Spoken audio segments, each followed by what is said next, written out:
Shalom to all of y'all by Shane Shot. Shalom to the left. Yeah, I was just watching the news and stuff while I was out and about.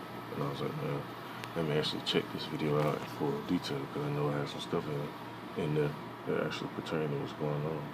Or was written in the scriptures, I should say.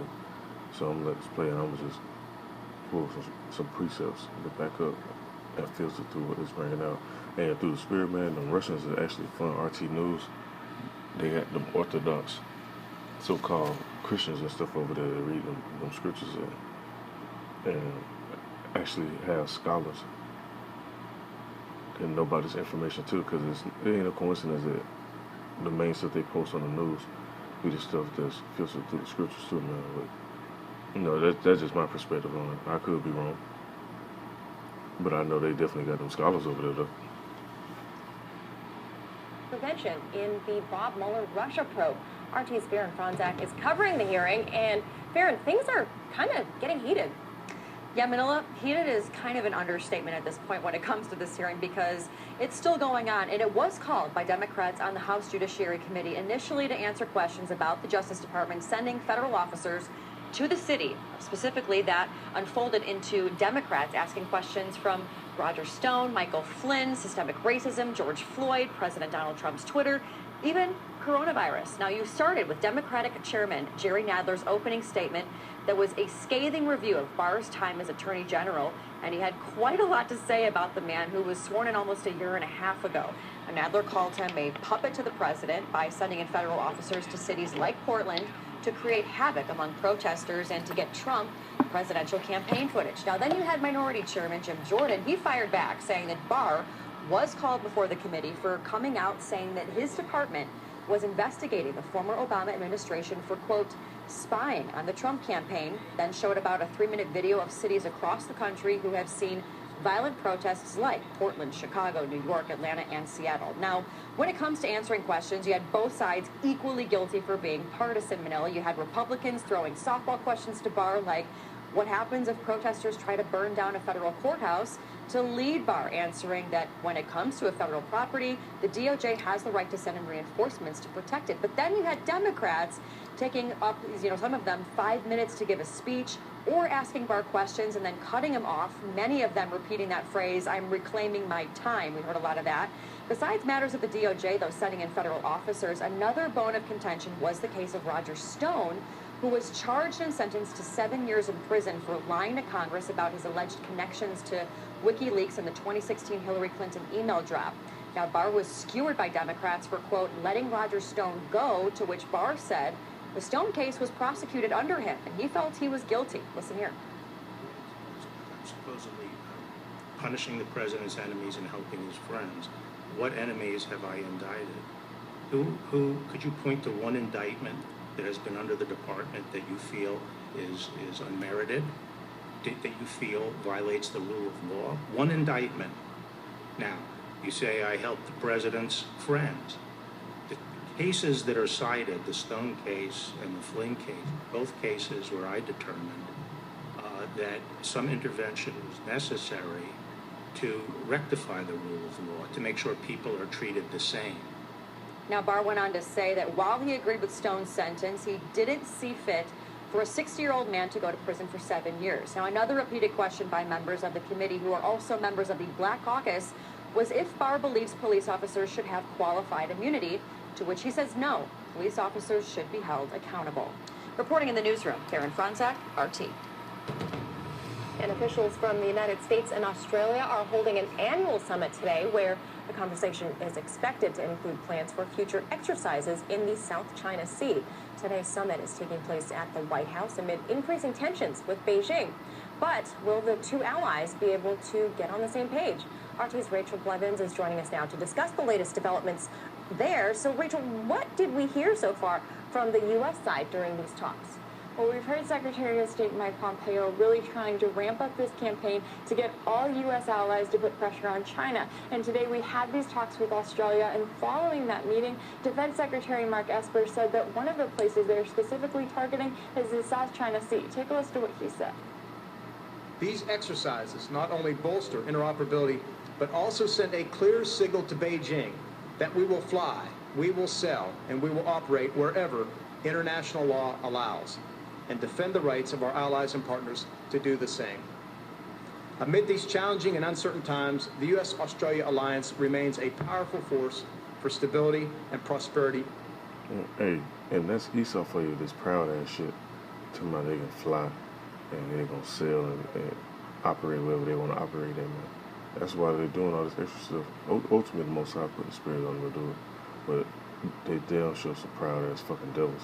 Because even if he just let them be, they still gonna do what they do. Because that's just their nature. Now, I'm gonna go into this. In the book of Luke, chapter 11, verse 17, it says, "But he, knowing their thoughts, said unto them, Every kingdom divided against itself is brought to desolation, and a house divided against itself falleth." And that's what you see going on right now. Because meanwhile, while they trying to go correct shit in the area, other region of the world, they being divided against each other. So it's only one thing that's gonna happen for these fucking devils. Now, the South China Sea is a body of water known for being rich in natural resources. While China claims it has historic rights to portions of the sea, it has run into territorial conflicts because the region also includes the exclusive economic zones of Brunei, Indonesia, Malaysia, the Philippines, Taiwan, and Vietnam. Yeah, and these resources, hey, let me get another scripture real quick. I just wanted to let that play. I know I let it play for a hot little minute, but just wanted to get to some main points that I seen when I was actually watching this. Listen to the book of Habakkuk, chapter 2, verse 5. It said, "Yeah, also because he transgressed by wine, he is a proud man, neither keepeth that home, who enlarges his desire as hell, and is as death, and cannot be satisfied, but gathereth unto him all nations, and heapeth unto him all people." And that's what they want to do. But yeah, let me go back up just to clarify who they're talking about.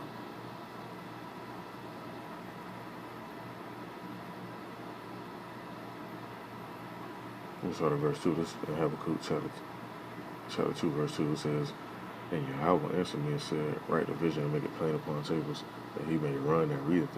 Because hey, when you learn this information, when the Spirit hits you, you're supposed to share this information. And, you know, Abarazazah, you help seal the elect with this information so they can know what they're supposed to know. And the Most High can bring that judgment upon this place. Because anybody in their right mind, man, they ain't trying to deal with Esau and they bullshit with their little fake laws and talk about the Constitution. They don't even go by the fucking Constitution. They're talking about justice when they don't even do no proper justice. They don't be balanced when it comes down to justice. They'll charge our people, speaking on Yasharala, they'll charge our people and hit them with the book. These damn devils got fucking child sex rings and fucking kidnapping rings, organ harvesting rings, all type of shit. They get caught and get a slap on the wrist and get a changed ID and shipped somewhere else in a damn different part of the world. So, hey man, Most High gotta take these devils out of power, and that's what he gonna do. But before he come give them the final boot, so to speak, he gonna make them turn against each other, collapse from within, and have these nations going to war against them. And in this video, it's gonna break down what's going on too. Let me read on some more. It says, "And the Lord Yahweh answered me and said, Write a vision and make it plain upon tables, that he may run and read it. For the vision, yet is for appointed time." And we in them times right now. And it says, "But at the end it shall speak and not lie. Though it tarry, wait for it, because it will surely come, and it will not tarry." And hey, and that's what's going on right now. It ain't tarrying. People thought, oh, this ain't gonna happen in our lifetime. Like, it's happening right now. It said, "Behold, his soul which is lifted up is not upright in him, but the just shall live by his faith." And I got faith, I'm sure plenty of other Akim got faith, that the Most High gonna jack these devils up. And these scriptures weren't just wrote just to be a book, just so somebody can read and just spit it out. That ain't what it was for. Now, verse 5, it said, "Yeah, also because he transgressed by wine, he's a proud man, neither keepeth at home, who enlarges his desire as hell, and is as death, and cannot be satisfied, but gather unto him all nations, and heapeth unto him all people." Hey, and that's why they want to go over here so bad. They talking about they finding resources and all type of other stuff over here. Now, the U.S. is... Yeah, they don't give a fuck about China. They just want to go over here and control these resources over here. Because they're saying it's international waters.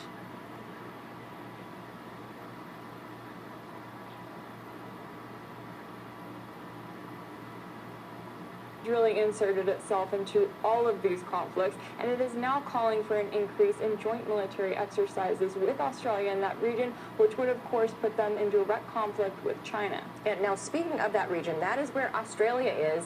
So where do they stand on this conflict? Well, up until this point, Australia has really presented themselves as sort of a neutral party whenever it comes to the South China Sea, but that all changed last week whenever they submitted a complaint to the United Nations after a confrontation with a Chinese warship. Now, in that complaint, they specifically stated that they believe that China has no legal basis for their claims when it comes to that region. Now, if we take a look at the complaint, it also went on to say that the Australian government rejects any claims by China that are inconsistent with the 1982 United Nations Convention on the Law of the Sea, in particular maritime claims that do not adhere to its rules on baselines, maritime zones, and classification of features. Now, not only is this a significant shift in policy, but the timing here is also incredibly notable because we have Australia's foreign minister and defense minister here in Washington right now for talks with the Trump administration when they are, of course, looking to escalate involvement in the region. Now, we've already heard about Australia and the U.S. side on this. What is China saying? Well, China was very quick to fire back to that complaint, and they accused Australia of intentionally trying to provoke a conflict while at the same time proving their loyalty to the United States. Now, we saw an article that was published by the Global Times in which it said that the relationship between China and Australia has now deteriorated to a very bad point, and the chance for a turnaround is slim in the near future. One of the main reasons is that Australia's policy lacks independence, and its current choice is to closely follow the U.S. lead. Hey, like the scripture say right here, it say, but he gathered unto him all nations, and he will unto him all people. That's a prime example right there. Now, we actually saw a dispute earlier this summer in which Australia accused China of being behind a cyber attack, and what resulted in that was China slapping tariffs on Australian barley and banning beef imports from Australia. Now, at the time, Australia didn't retaliate, so this meeting could be seen as Australia finding a way to counter China, while at the same time, of course, increasing their alliance with the U.S.